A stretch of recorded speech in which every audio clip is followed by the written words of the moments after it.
今年6月8日，湖北宜昌太平溪码头，副总理丁薛祥站在台上宣布一项工程开工。话音刚落，挖掘机就朝着三峡大坝北侧的山体舀下了第一铲。这项工程叫三峡水运新通道，简单说就是在咱们那座举世闻名的三峡船闸北边，把山劈开，凿一条双线5级的新船闸，顺手再给下游的葛洲坝动一刀，拆掉3号船闸。这次总投资772.08亿。来，我们对比一下，当年修整座三峡主体工程花了2078亿，也就是说，这一道新凿的口子，花费比当年建整座大坝的1/3还多。一座号称一劳永逸、功在当代、利在千秋的工程，怎么的就在它建成30年后，还要再掏772个亿？各位好，我是张狗剩，今天咱们就来深扒一下三峡这个巨无霸。1919年，孙中山在《建国方略》里给长江画了一条线，三峡这地方可以筑一道坝，既能防洪又能发电，真好啊！30多年后，1953年，老毛在长江的军舰上重新提起了它。第2年，长江发了一场20世纪全流域最大的特大洪水。根据官方公开史料，当时全流域因灾死亡3.3万人，但这个数字只统计了抗洪期间的直接溺亡。根据剑桥大学出版社的历史灾害学著作《与水为敌》披露的当年未公开的内部灾情调查显示，如果将灾后数月内因为蓄洪区淹没而引发的疟疾、伤寒等次生瘟疫及饥荒死亡人口合并计算，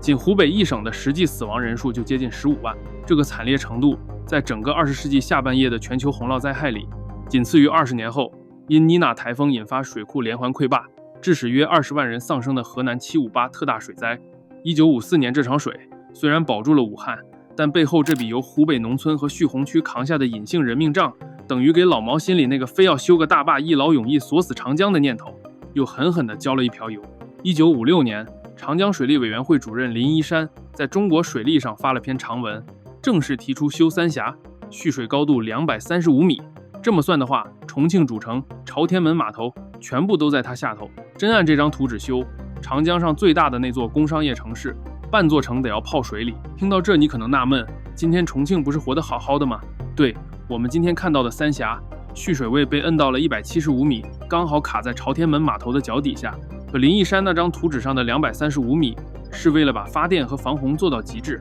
非要把中国西南最大的工商业城市整个压上赌桌。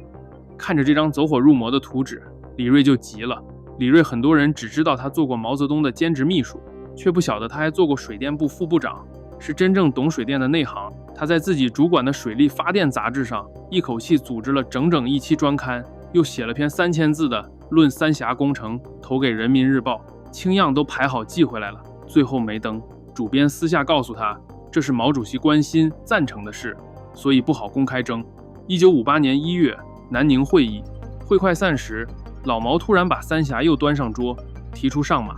薄一波递了一句，主席啊，三峡有个反对派叫李锐。老毛说，那好嘛，把林一山、李锐都叫来，当面谈谈嘛。于是有了一场御前辩论，林一山支持，李锐反对，两人当着老毛的面正面交锋。老毛听下来，觉得李锐讲得更干净利落，还顺嘴损了林一山一句，师范毕业还文笔不通。李锐也因这场辩论被老毛看中，当了秘书，让老毛把脚从油门上挪开的。不光是李锐的口才，军队的意见可能占了多数。南宁会议后，他把三峡交给周恩来去论证，周恩来又委托张爱萍将军从军事角度提个看法。张爱萍考察完，上报中央的核心意见是，三峡要是塌了，危害很大，不能建造一个战争的靶子。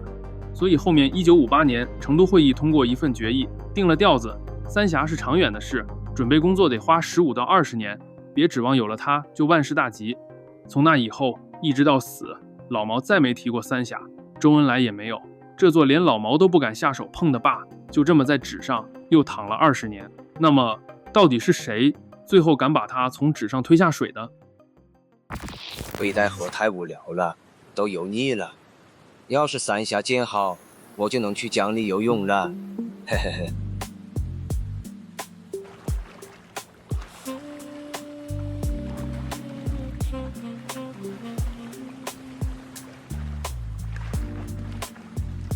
一桥飞架南北，天堑变通途，更拟西江石壁，截断巫山云雨，高下抚平湖。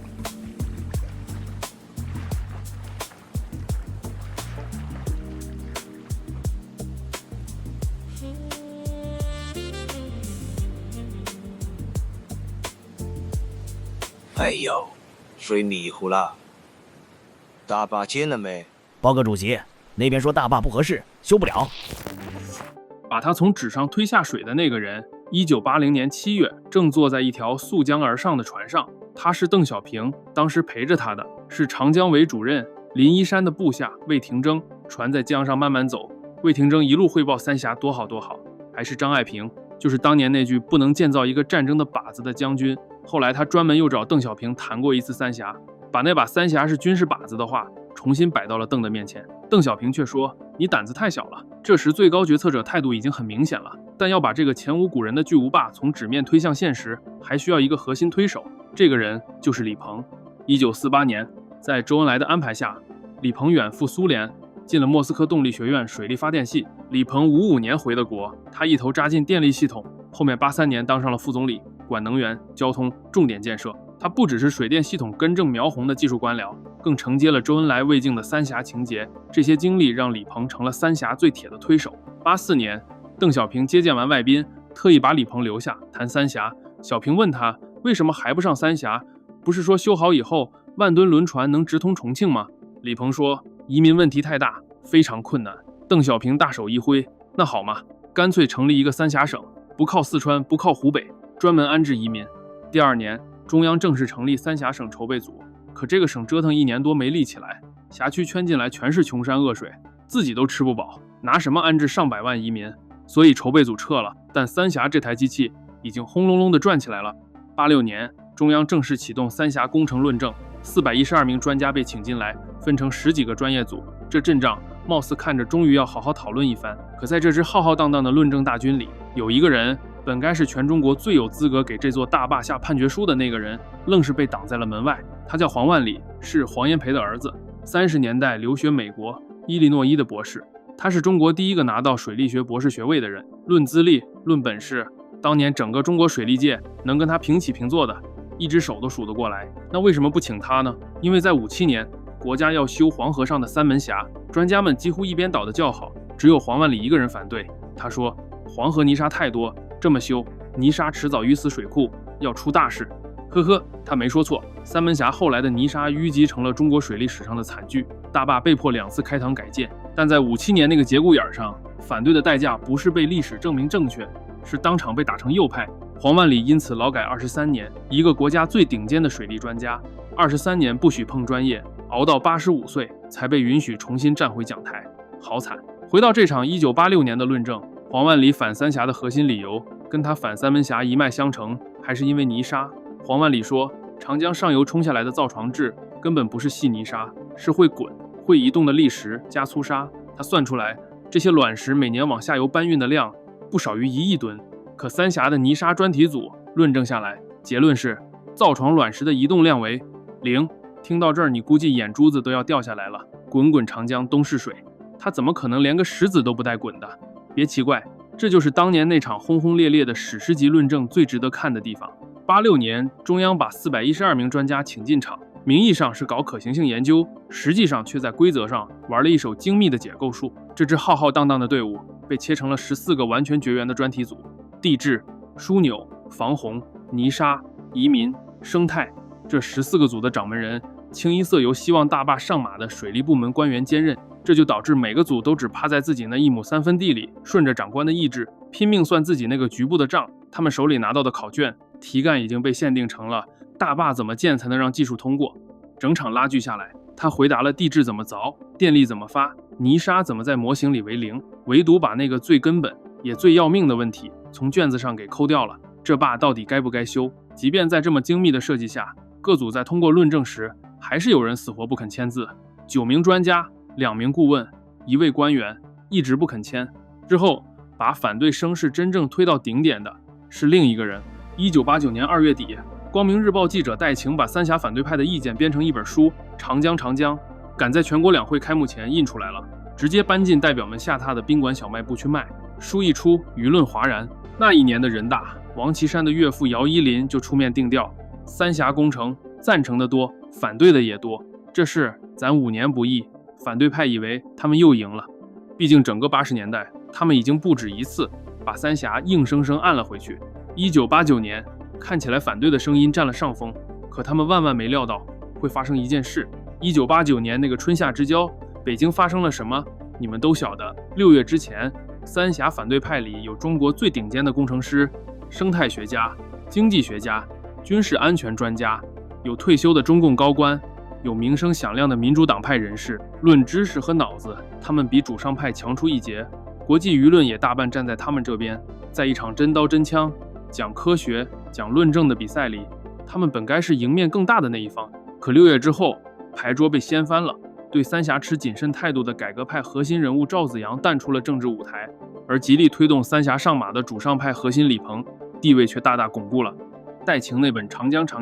前1年还在两会代表手里传阅，逼得人大说5年不议，转过年来就被定性为动乱与暴乱做舆论准备，奉旨销毁。3万册书化成纸浆，主编戴晴被当成幕后黑手扔进秦城监狱，关了10个月。接着他们收拾那些没被关进监狱的反对派，骚操作来了。国务院三峡工程论证领导小组办公室的2位副主任，他们以办公室的名义给反对过三峡的人所在单位的党组织一封封寄出检举信，说他们为动乱与暴乱制造舆论。而新上任的总书记江泽民给三峡添了最后一把火，上任才1个多月，1989年7月他就跑去湖北视察荆江大堤和葛洲坝，专程听三峡汇报，然后回北京到医院探望李鹏，公开表态上三峡工程是必要的。91年3月，他在水利部老干部李伯宁的来信上批了一句，看来对三峡是可以下点毛毛雨，进行点正面宣传了。中宣部心领神会，以迅雷不及掩耳盗铃、响叮当之势，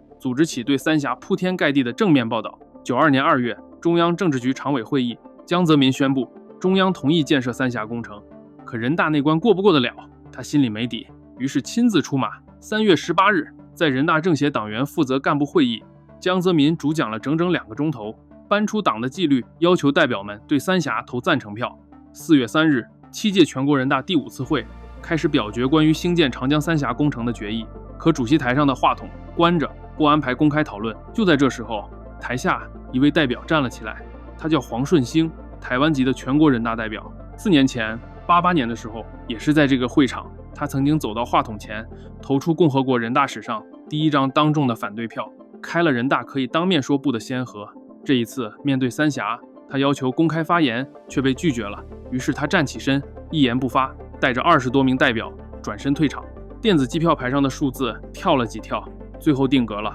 2633名代表，1767票赞成，177票反对，664票弃权，还有25个人连表决器都没按，赞成率67%，这是中华人民共和国人大史上一项重大议案拿到过的最低赞成率之一。但三峡大坝就这么定了。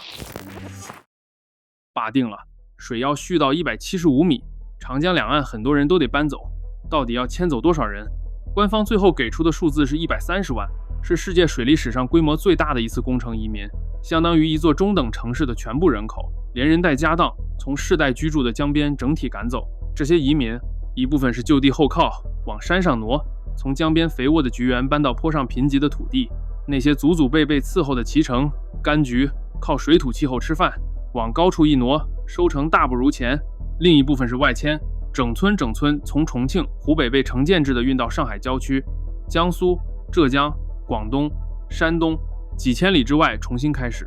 外迁后的日子怎么样？国内外的跟踪研究归纳起来，大体是这么个图景。头几年普遍难，语言不怎么通，社会关系连根拔起，不少外迁户收入不升反降，接收地给的耕地往往比老家少，比老家差，有人拿了安置房却找不到活干，只能打零工，也有干得起来的。靠近发达地区肯出去打工的年轻人慢慢比留在山里强了，可上了岁数离不开土地的老人，很多到死都没真正安顿下来。讲到这儿，你大概攒了一肚子火，仓促上马，黑箱论证，100万移民，这大坝是不是个彻头彻尾的错误？其实这桩生意真金白银的功劳还是有的。先说防洪，2020年8月20日，长江迎来了建库以来最凶残的一场洪峰，它的凶猛程度直接超过了1998年那场夺走几千条人命的世纪大水。当时上游的重庆寸滩危在旦夕，眼看就要被彻底淹没。在这千钧一发的时刻，三峡大坝玩了一手极其惊险的极限微操，它死死卡住下泄流量，在保证下游安全的前提下，硬生生把重庆寸滩的洪峰水位向下压低了将近2米。别小看这2米，它不仅保住了重庆的最后防线，根据官方数据啊，它直接让长江沿线免去了60万人连夜收拾家当、惊慌大撤离的混乱场面。再说发电，三峡电站有34台机组，是全世界最大的水电站。2020年，它一年发了1118亿千瓦时，创下单座水电站发电量的世界纪录。这些电要是改烧煤，一年得多烧3000多万吨，多排9000多万吨二氧化碳。还有航运，三峡蓄水，把川江那段最凶险的139处浅滩一口气淹成了平湖。宜昌到重庆660公里航道，船舶吨位从1000吨级提到3、5千吨级。大吨位船队头一回能从上海直达重庆，水运成本降了1/3还多。自古川江不夜航这句老话，从此进了历史。这些好处都是真的。2020年那场洪峰真的被削平了，近万吨船队也真的开进了重庆。不过我们还得接着算账，先从一句你大概率刷到过的话拆起：三峡的投资早就收回来了。网上还有更提气的版本，三峡日均净收益1个亿，2018年就已经回本，听着特别厉害，对吧？可这句话从头到尾是个偷换概念。先看投资俩字，三峡到底花了多少钱？审计署2013年公布的竣工财务决算2078亿。再看收回，流传最广的那个算法是，到2014年，三峡靠卖电累计进账的毛收入已经超过了那2078亿了。所以，哦耶，回本了。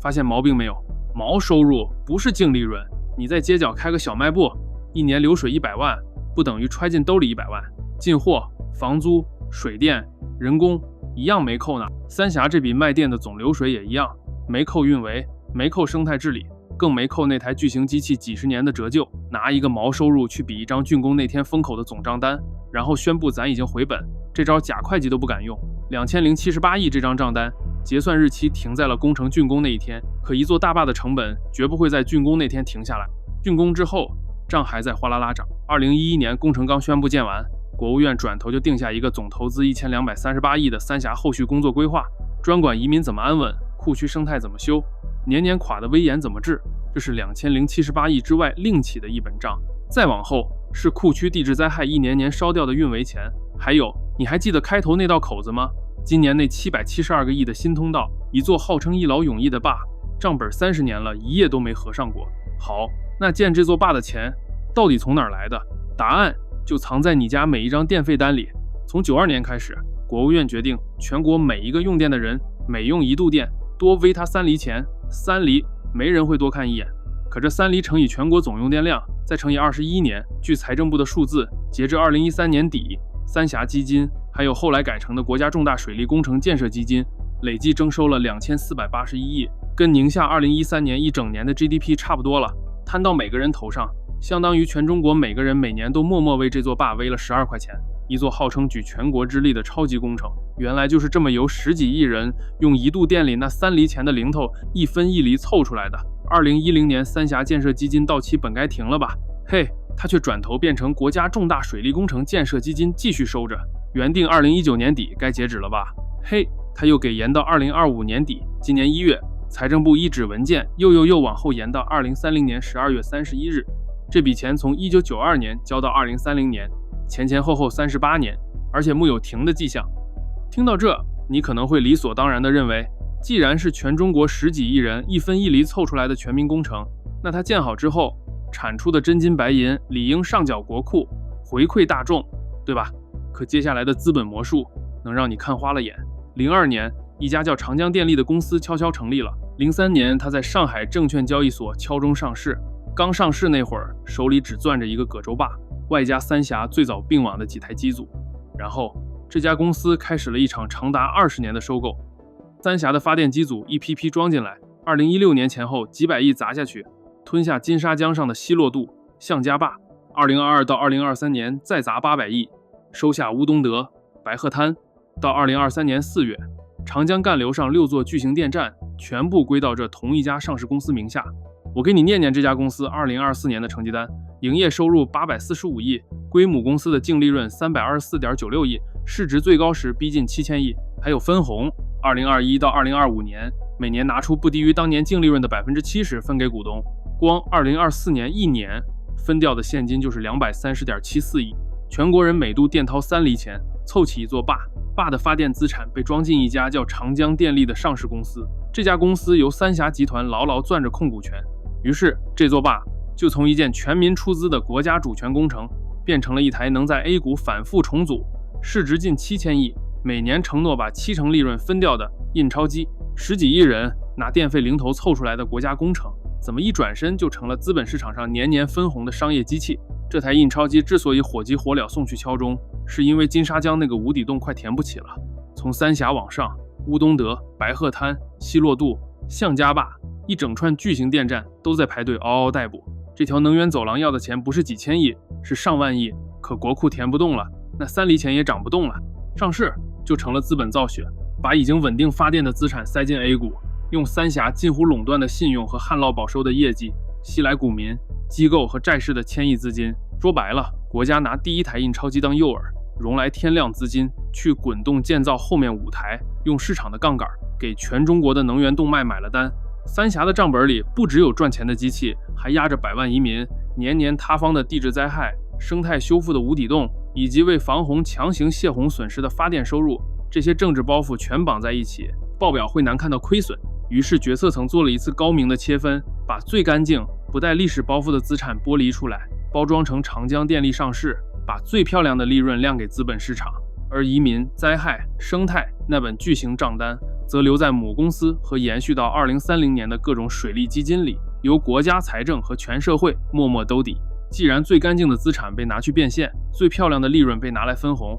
那问题来了，在这场轰轰烈烈的资本分红里，有没有一个悄悄咪咪闷声发大财的超级大股东？这就绕不开这桩生意当年的总掌舵人李鹏了。老爷子在水电系统里深耕了一辈子，他权力扎得有多深，你只要看看他的子女在全中国电力版图上都坐在哪个位置就晓得了。大儿子李小鹏毕业就扎进电力系统，一路狂飙，年纪轻轻就坐上5大发电集团之首华能集团的董事长宝座，掌着全国最庞大的火电帝国，圈里人尊称一声电力一哥。女儿李小琳执掌中电国际，川高定，提名牌，在两地资本市场长袖善舞，人称电力一姐。在行业内部，这个本该属于全民的巨无霸，在很长一段时间里几乎成了他家族的自留地。当时集团的董事长曹广京、总经理陈飞都是他们的核心亲信，而大小姐李小琳则揣着这张盖着三峡大印的隐形信用卡，跨过深圳河，在香港资本市场玩了一手资产游戏。这场游戏的精髓不是直接提现送钱那种低端手段，他套上了一件国家队资金入股境外上市公司的合规外衣。首先，第一步，低价圈地，境外造壳。2007年，李小琳借用一家注册在百慕大、业绩惨淡的港股壳公司，装入资产，改名中国电力新能源。在这家公司的底层架构里，站着一位核心白手套香港商人黎亮。黎亮利用在内地的特殊政商资源，很低的价格圈下了大量垃圾发电和风电项目的批文与土地。随后，他将这些廉价的民营资产打包塞进这个香港壳公司，自己则持有海量的原始股和期权。然后第二步，定向溢价，国家队高价接盘，民营资本把壳造好了，但后续开发急需海量资金，私人股东也面临着如何把账面股票变成真金白银的变现瓶颈。于是4年后，也就是2011年底，那只攥着全民资金的手神奇地伸过来了。三峡集团旗下的资本运作平台长江电力直接砸下21亿港元，溢价认购中国电力新能源定向增发的新股，一跃成为第2大股东。这笔庞大的国家级信用和现金流入，瞬间将原本含有大量水分的民营垃圾项目，在合规程序里洗白成了高价的央企核心资产。上市公司的估值和流动性被瞬间拉高，黎亮在高位通过股权转让、期权变现，合法合规地完成了数十亿资金的境外套现离场。三峡董事长曹广京这番苦心，任期掐得严丝合缝，正好把整个收购、注资、套现的完整周期从头盖到尾。2014年，中央巡视组进驻三峡，通报其大额资金使用缺乏监管，海外并购造成国有资产流失。随后，曹广京被平调离开三峡集团，表面上看起来全身而退，可俗话说闹得欢拉清单。整整10年后，24年5月24日，江苏省徐州市中级人民法院一审宣判，曹广京犯受贿罪、泄露内幕信息罪，判处无期徒刑。曹广京进了监狱，很多人心里其实一直压着一个更原始的问题：这么多黑箱操作啊，这坝结不结实呢？他会不会哪天自己就垮了？19年7月，有人在谷歌地图卫星图上发现三峡坝体看着扭曲变形，像一根被掰弯的尺子，图在社交媒体上疯传，配的文案就像刘宝杰写的：天啊，大坝就要溃了，下游赶紧跑啊！香港大学的事实核查项目 AnyLab 解释过，这扭曲怎么来的？是卫星图像做几何校正时，面对一座185米高的建筑，数据不够精确，再把不同日期、不同分辨率的照片硬拼到一起，就拼出这种几何假象，是软件算出来的错觉，不是坝真弯了。那坝到底变没变形？还真有人用硬核办法量过。意大利搞雷达遥感的学者 Daniel Parasin 跟武汉大学团队合作，调出2003到2008年40多景雷达卫星影像做独立监测，结论是坝体位移是毫米级的，随水位涨落，4级温度发生极微小形变，这是任何大体积混凝土建筑都有的正常呼吸，不是结构性损伤。这个独立结果跟中国官方的常规测量数据吻合得很好。客观来说，三峡大坝因为它自己的原因，混凝土老化也好，结构缺陷也好，垮掉的概率极低。听到这儿你可能冷笑，哼，前面刚拨开一个贪腐进监狱的曹广京，后面又连着全中国最密不透风的电力家族，这底下盖的坝能不是个豆腐渣？按常理黑箱重重，工程必烂，可偏偏在三峡这种级别的庞然大物上呈现出一种挺冷酷的工程学逻辑。贪腐有它的风险边界，官僚要的是挣钱，不是玩命。他们敢在资产证券化的账本上翻云覆雨，因为那些数字游戏手段高明，就能在金融市场里洗白。可他们绝不敢在主坝的混凝土里掺一粒沙子，金融玩法败露，顶多换一张无期徒刑的判决书。主坝一旦在全世界眼皮底下溃决，冲垮半个中国的经济命脉，背后的利益集团等着的是毁灭性的政治清算。对绝对灾难的恐惧反而成了最硬的质量底线。当然了，三峡施工期确实有过黑历史。02年前后，大坝还没蓄水，国务院质检组就在主坝表面查出80多条裂缝，一时舆论大哗。但这并不是因为偷工减料了，是因为坝太厚，上千万方混凝土倒下去，内部化学反应疯狂发热，外部浆封迅速变冷，巨大温差扯出了裂缝。施工方最后用顶尖的化学灌浆技术把这些伤口一寸寸封住。还有三峡的结构基因就带着极强的容错率，它是一座混凝土重力坝，纯靠那1600多万立方米混凝土，死沉的体重压住地基，硬扛水压，横截面是个敦实的三角形，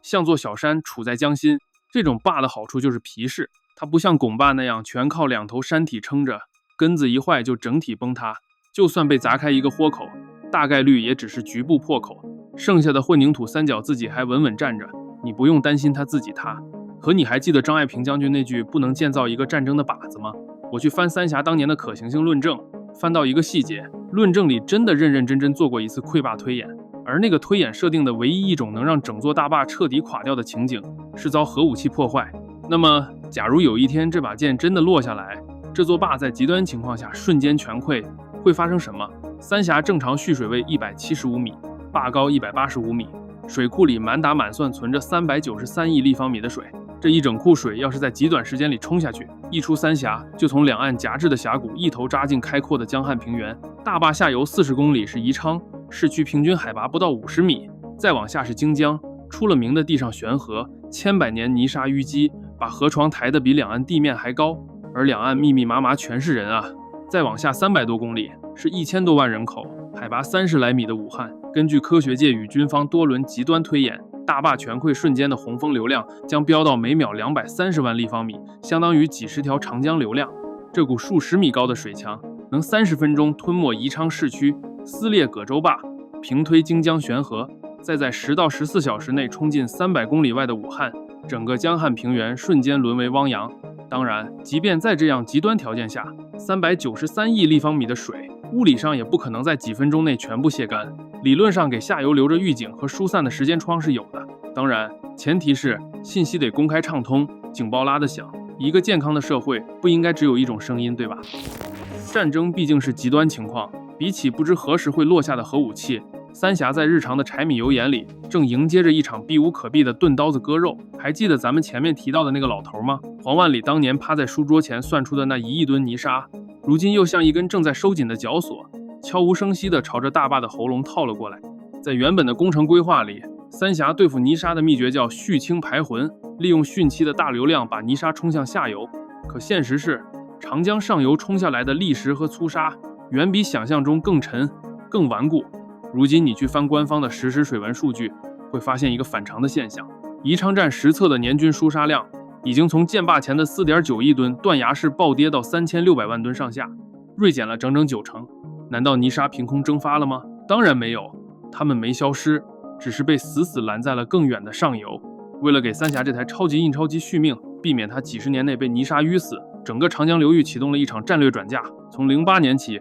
金沙江的险峻峡谷里，乌东德、白鹤滩、西洛渡、向家坝4座巨型水电站接二连三拔地而起，这些正是长江电力后来在 A 股用上千亿砸下来的核心资产。他们凭借全球顶尖的落差疯狂发电，创造万亿市值的背后，还肩负着一项绝不许失败的苦力活，就是当三峡的超级防沙盾牌把本该奔腾而下冲垮三峡库容的泥沙卵石提前截留在自己怀里。4座上游的超级大坝排成一条长队，用自己的库容寿命当代价，死死顶住自然的重压，才换来三峡今天的清澈与安全。外人看到的是全球最大的清洁能源走廊，是科技战胜自然的奇观。可拨开这层漂亮的工业滤镜，底层就是后面的坝在给前面的坝用命续命，让地质与生态的终极账单在层层梯级拦截中无限期的往不可知的未来推。